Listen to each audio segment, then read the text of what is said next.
sou Trícia Tadros e nós estamos aqui, diretamente da TV Diário Record News Manaus, voltando a falar com o Dr. Eliezer Fernandes Júnior, titular da Vara da Infância e da Adolescência Infracional do Estado do Amazonas.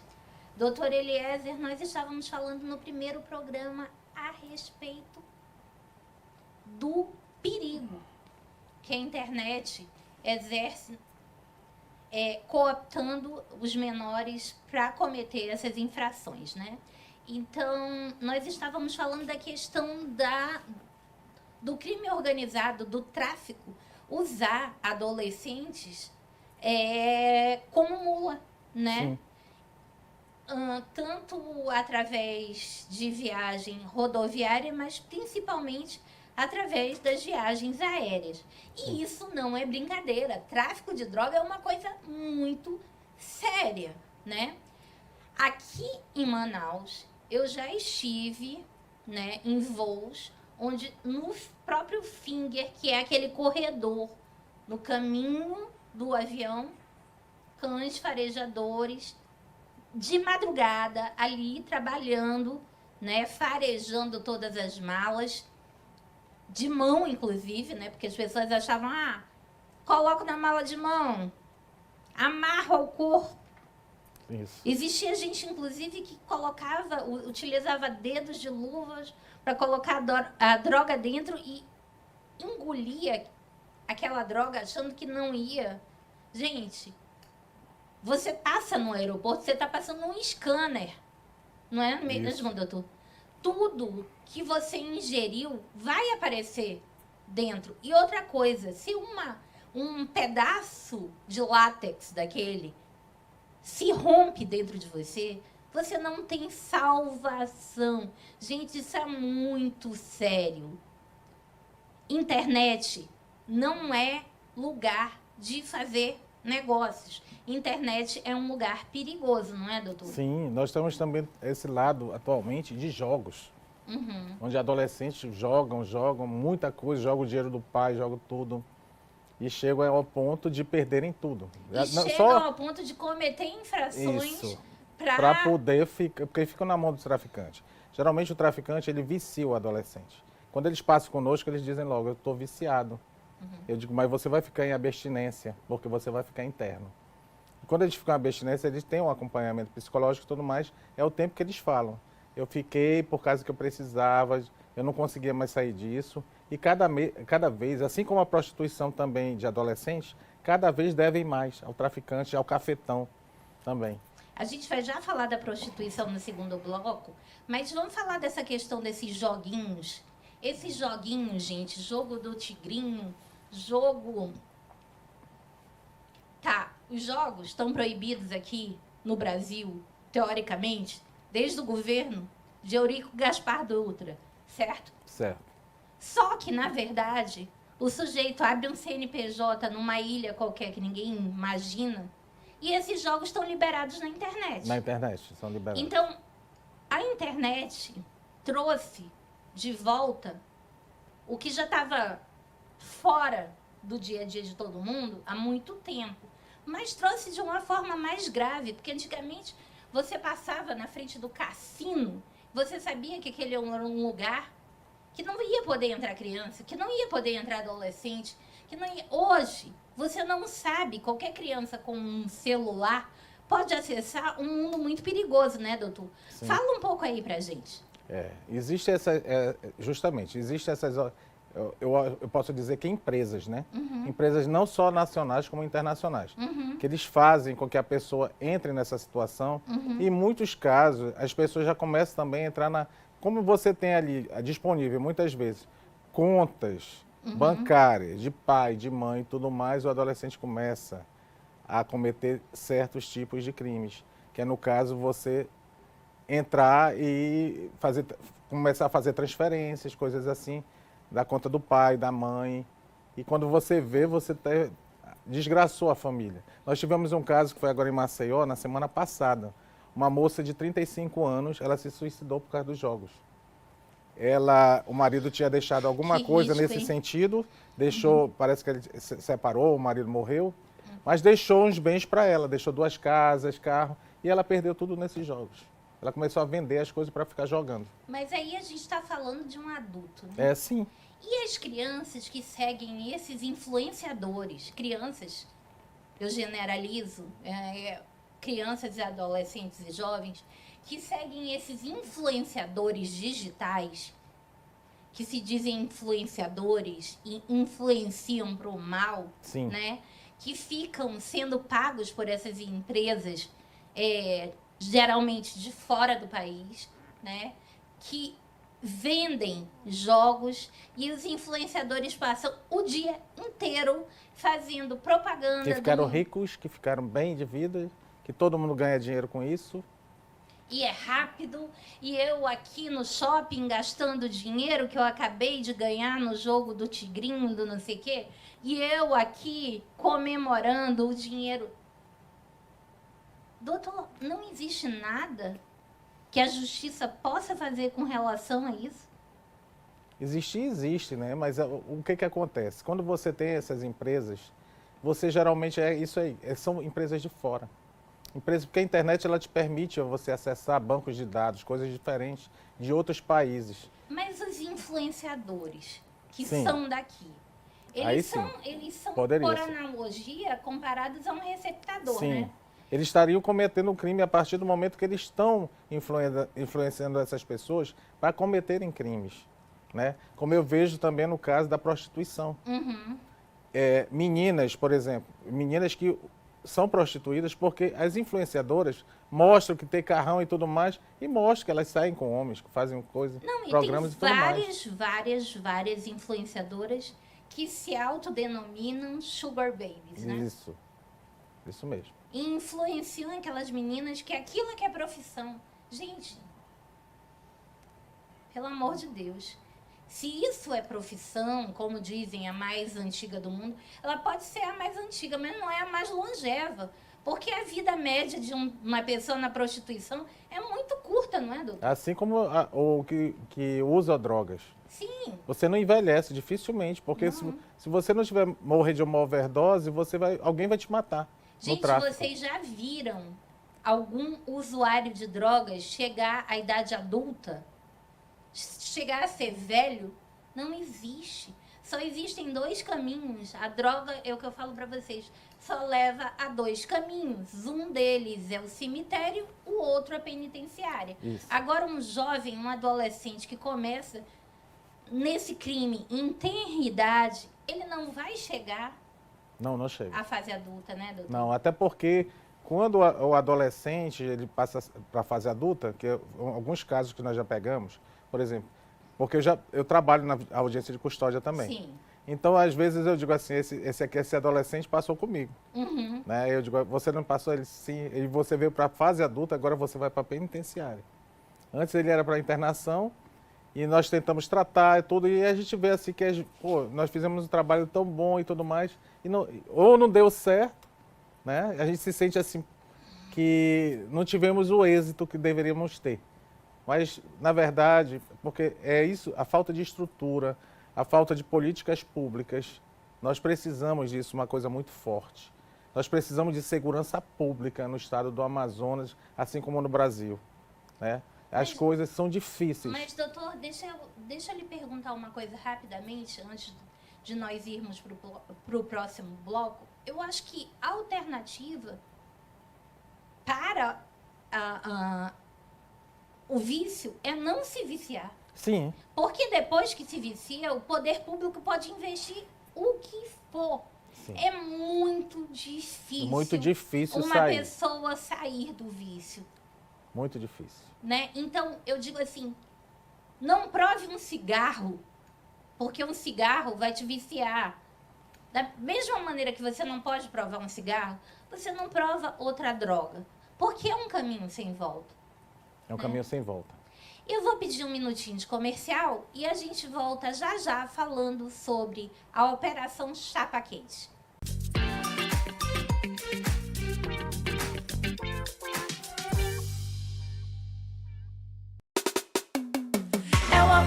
Amazonas diferente. É um Amazonas diferente, com auxílio permanente, um prato cheio, passe livre, o rapidão é um tapetão. É o trabalho que transforma, é o suor da nossa gente, é o governo que entrega e é você que sai na frente. É o Amazonas diferente, é o Amazonas diferente. Governo do Amazonas, trabalho que transforma. O Avancar entrou no mercado com a intenção de somar na vida das pessoas, ajudando a melhorar o dia a dia de cada um. Presente em todos os lugares. Ele também é alimentação, refeição, combustível, premiação, presente, cesta básica e pré-pago. Avancar. Ligue 3003-3939.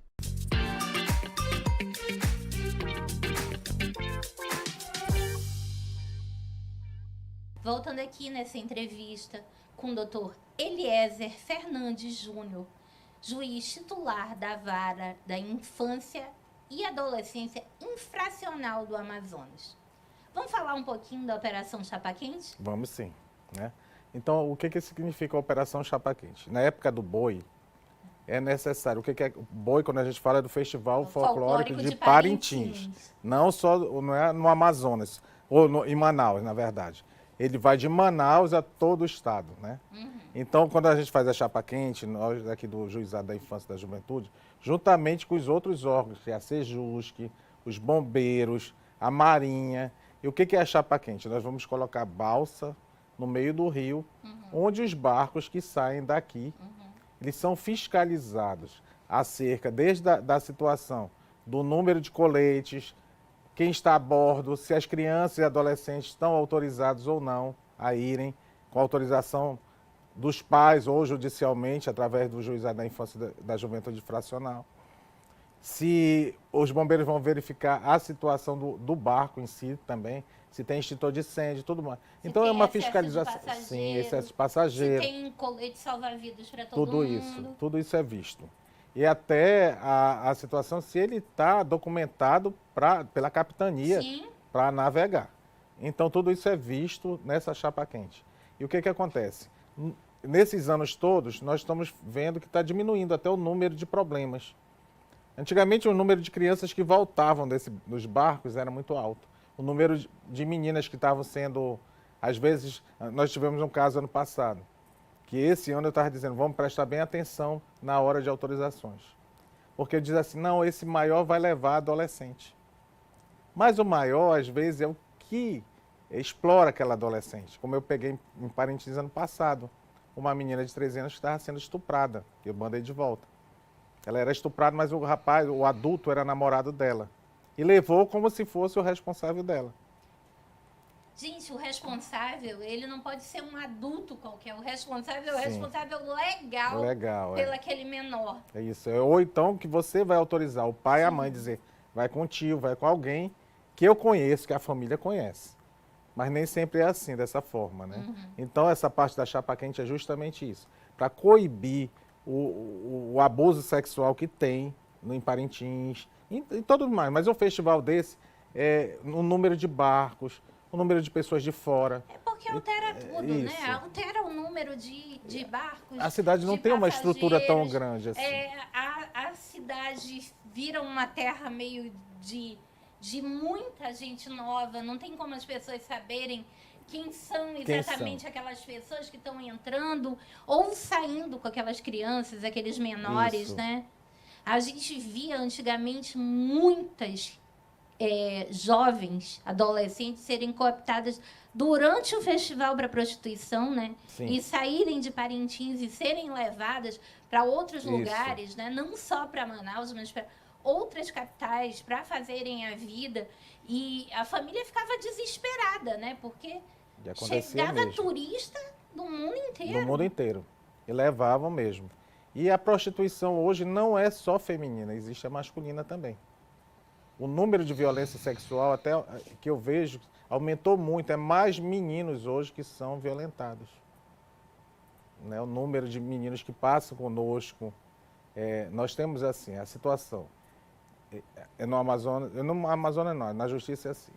Quem comete ato infracional, se for um adolescente que comete ato infracional com uma criança, ele vai passar conosco. Então nós vamos ter a pessoa que cometeu o ato infracional, que é o estuprador, e nós vamos ter a vítima. Nós vamos tratar desse caso. Mas existe o adulto que pratica, que aí ele vai para outra vara, né? Que é a outra vara que é responsável por isso aqui no tribunal. Nós temos mais 3 varas. Então a situação é essa. Então, se ele cometeu, um adolescente comete, que geralmente é da família, é o vizinho que comete. É o primo. É o primo, ou em banheiro.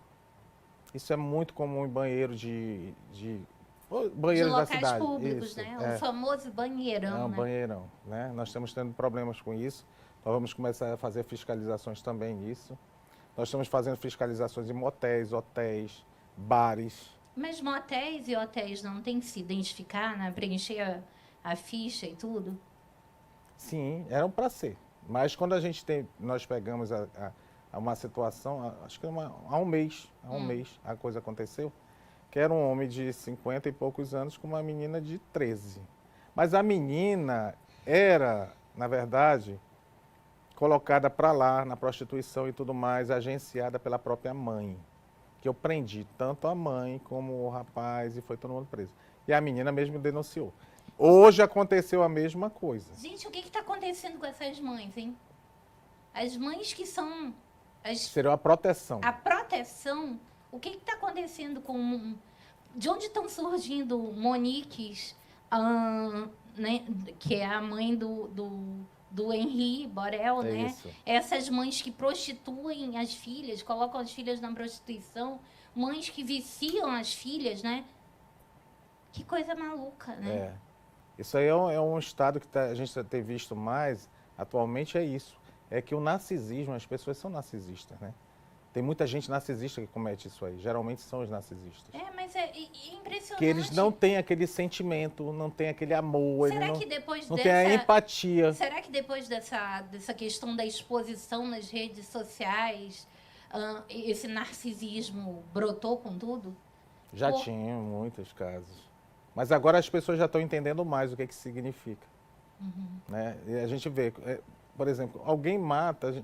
Tem as pessoas que são psicopatas. Sim, que matam e querem expor, né? Expor, querem mostrar. Querem deixar uma assinatura. É isso. Enquanto mais você coloca no jornal, coloca mais, isso faz bem para ela. Eu acho que a gente deveria não dar ibope, poderia Justamente. alertar com relação ao crime, mas não dar o ibope. O ibope que é dado para o tipo de crime que fazem.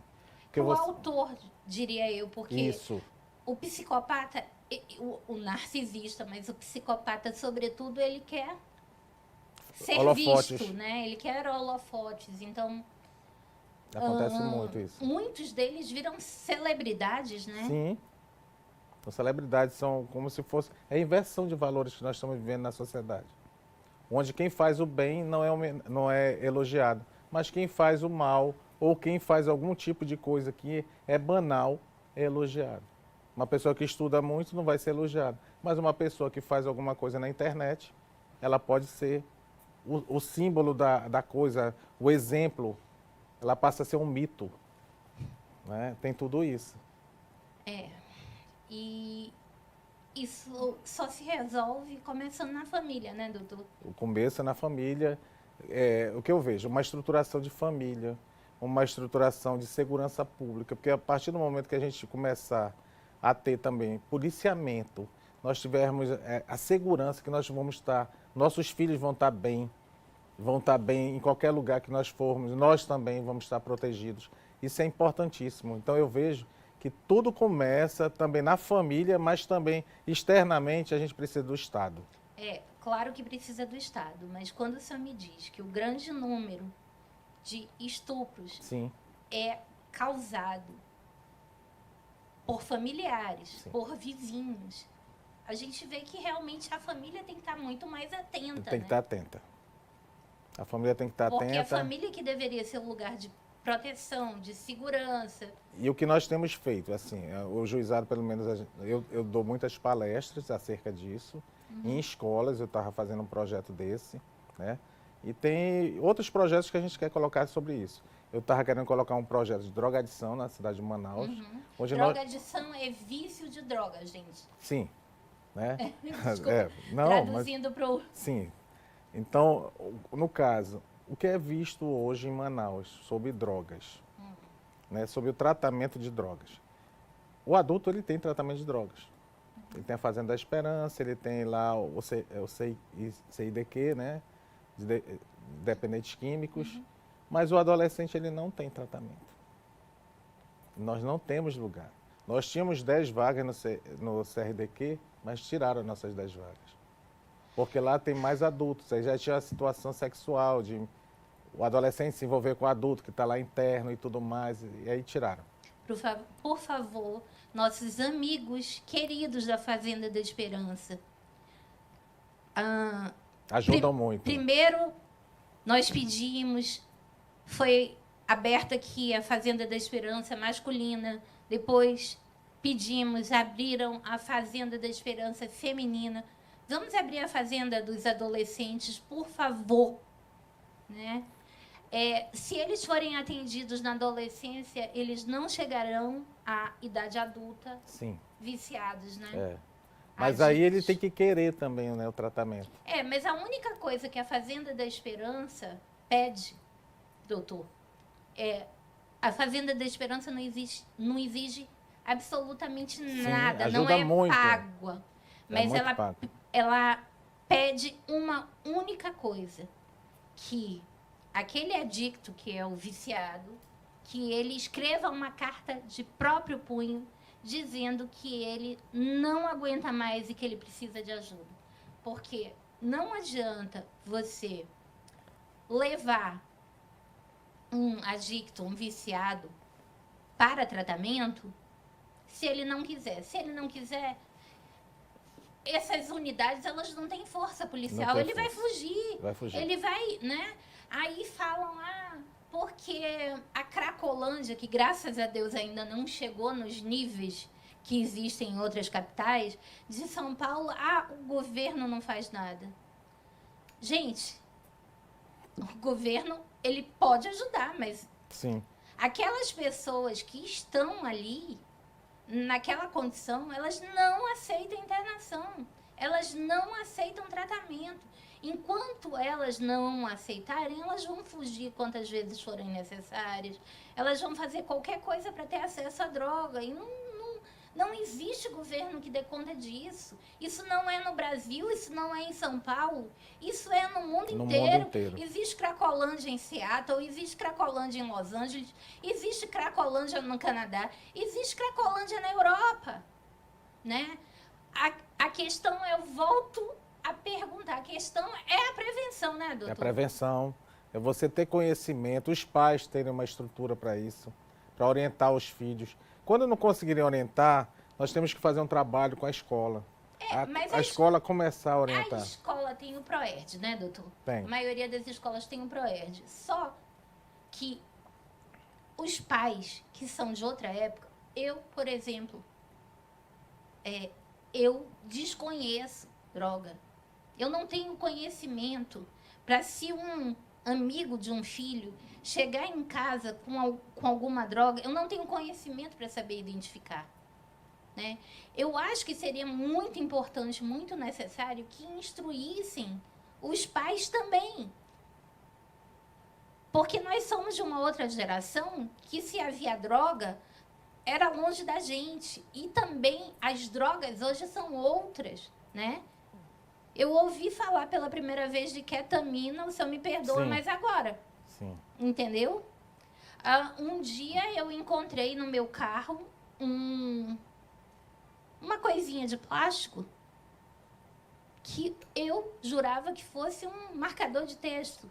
Aquilo não é droga exatamente, mas era um tal do vape, o cigarro eletrônico, que é tão prejudicial Sim. e tão viciante como qualquer outra droga. E eu juro que pensava que fosse um marcador de texto. Então, os pais, eles precisam ser orientados, porque eles realmente desconhecem. Quem trabalha com isso vai conhecer. O jovem que está aí na noite, na balada, ele conhece. Mas e os pais? Como é que eles vão saber quando isso entra dentro da casa? Ninguém mostra, ninguém fala, não tem onde você se informar. Então, eu acho que assim, o ProERD ou qualquer outro programa poderia lançar ou cartilhas ou videoaulas, alguma coisa para os pais se informarem também, né? Um alerta. Porque vários condomínios têm pontos de encontro de garotos para consumirem e os pais desconhecem, passam dali e não sabem o que está acontecendo, sabe? Os próprios seguranças, né, desses condomínios ou dessas escolas desconhecem aquilo lá. Não sabem o que estão fazendo. Quando estão bebendo uma coisa num copinho, o pai não sabe se aquilo lá, desculpa, é um refrigerante ou é alguma coisa na forma líquida, ou é uma gelatina. Então, eu acho que assim, a família é fundamental, né? Mas a família também tem que conhecer coisas que essa nova geração tá, né, consumindo uma série. Eu sou do tempo que quando o pior insulto que podia falar para uma pessoa é que ela era maconheiro. Hoje em dia já estão dizendo que maconha não é droga? Não é droga. Que é usada para tratamento. Pois é, né? Então, tem essa situação que nós temos que dar o conhecimento dos pais. Justamente, é isso que é feito. Né? Mas aí não adianta você fazer um pouco, você tem que fazer muito, muitas vezes. Porque o avanço é muito rápido. Quando você começa a falar de alguma coisa aqui, a coisa já avançou. Nesse caso que a senhora estava falando dessa droga nova... A senhora não, pelo amor de Deus. É isso. Em relação a essa droga nova. A coisa avançou de uma forma, porque muita gente vai experimentar essa droga. Mas eu cheguei a ouvir pelo um deputado que ele falou para mim, que eu estava de férias. Ele ligou para mim e disse, doutor, isso que estão explicando do caso da moça que faleceu, que era a Sinhazinha, esse tipo de droga que ela usava. Eu fiquei sabendo que muita gente quer saber e quer usar, para experimentar o que está acontecendo. Meu Deus. Aí então, tem doutor, esse lado que a internet... Doutor, eu vou lhe convidar para um próximo programa. Mas eu não posso fazer nada. É o que falam. Né? Porque o nosso tempo, infelizmente, já esgotou e isso dá um outro programa imenso. Eu agradeço demais a sua presença, agradeço demais a audiência de vocês. E já está convidadíssimo para uma próxima vez, porque temos muitos e muitos assuntos. Muito obrigada. Muito obrigado também.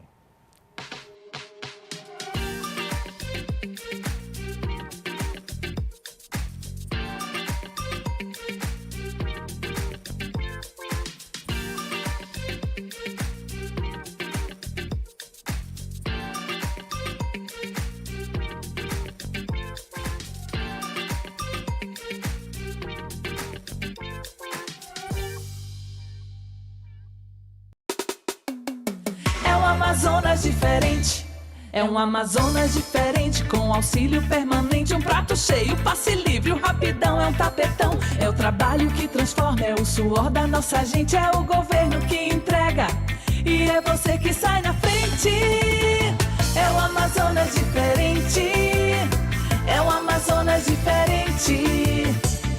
Governo do Amazonas, trabalho que transforma. O Avancar entrou no mercado com a intenção de somar na vida das pessoas, ajudando a melhorar o dia a dia de cada um. Presente em todos os lugares. Ele também é alimentação, refeição, combustível, premiação, presente, cesta básica e pré-pago. Avancar. Ligue 3003-3939.